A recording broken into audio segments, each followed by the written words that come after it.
Good evening, good evening. Alright. Okay, magkwanta. Cleaning ta sa tong Elite 50. So, yung nga nanay na ako pag maintenance akong printer. So, ginalimpyuhan ako ni iyahang cupping. DIY ko gyapon ta, DIY gyapon ta ha. Do it yourself or destroy it yourself. Kani oh. Ginalimpyuhan na to ning kuan. Tao gani cupping cleaning cupping cleaning unit, ma'am, suwi tawag gani. Okay, murag hugaw na kayo. So kung mag head cleaning ta, Epson yun atong unit ha, Epson Elite 50. Kung mag cleaning ta, head cleaning ta, diri na siya mudagan na atong head dire ana, magpundo na siya diha, magsigig bugahon na niyang ink pagawas katong mag-plug mga barado. Tapos mo na siya diha siya isulod kanang square, nanay siya pump diha sa ilalom hose. Ani nga hose labay na sa waste ink tank na, ang waste ink tank kanina diri. So karon di na ako ni ginabungkag na ako yung mga style technique ani technique ko no. So akong ginatrapo ani kanang tissue no, and then na ginatrapahuhan ako na siya dara kay siyempre maglabay siyag ink na di mga kampat kanyo labi na diri motrapo mo na diri ang kuan head sa ilalom niya, kampat mo dyan ang mga ink niya. Tapos ginalimpyuhan ako nagtubig. Ang style na ko ani gamit og syringe dara. So mao ni ang waste ink tank diri no, mo na sumpay nga hose. Ang gamay nga hose daw. Kanang nga gamay nga hose, mag head cleaning siya, isirit man na kusukin sirit. Ya dagan na diri ang kuan ink nga gilabay niya. Mapuno po ni siya ha. So mabantayan ako ani nig trouble manggod, mag-trouble siya. Pangit na akong printing. Oh, sa unsaon ako head cleaning. Head cleaning, pila ka head cleaning na, upat, tulo.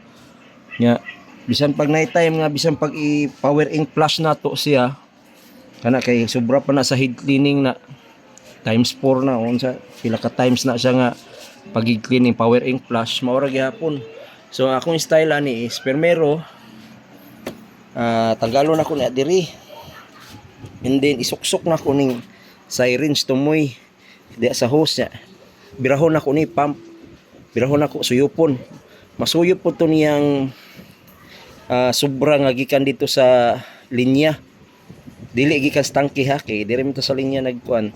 Ang masuyop niya katong linya nga gikan dito, daghan kay na masuyop pa na mga ingani pud kadaghan tubig akong gisulod ani.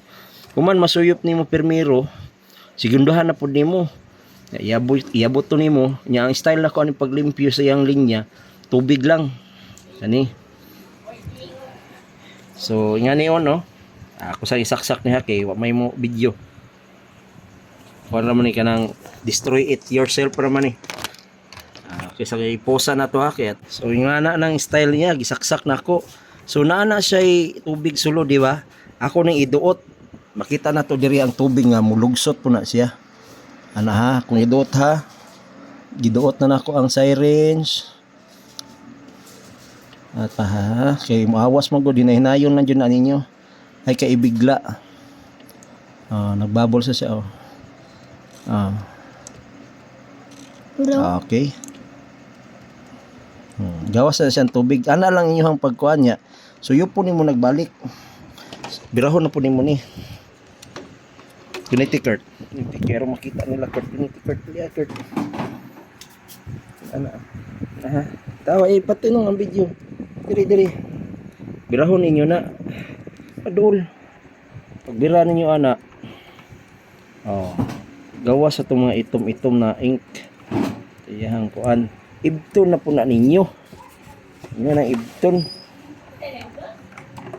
Mano na siya, diba, limpyo kayo na siya kana, kapilahon lang na ninyo kuan nga to lang gyapon nga proseso nya. Human trapuhan na ninyo, malimpyo na, mga ibutang na to katulon yung process kahit sa na siya kalima o katulo, limpyo na na siya kuan. Wa man po ingon nga mataya og tubig atong gamiton ani no, kay hose raman jud na siya padung diha. Hose lang na siya. Pwede po daw katong kuan solusyon atong gamiton pero tubig pahit sa tubig. So nga na akong technique no para limpyo ug mubalik sa kagwapo atong printing. So dili pod sa ingon tanan nga ang printing mupangit imong printing kani ang dahilan. Napoy uban nga head no. So sa ingon nani nga kuan kinahanglan magunig maintenance jud atong printer ginalimpyuhan jud nato niya atong capping.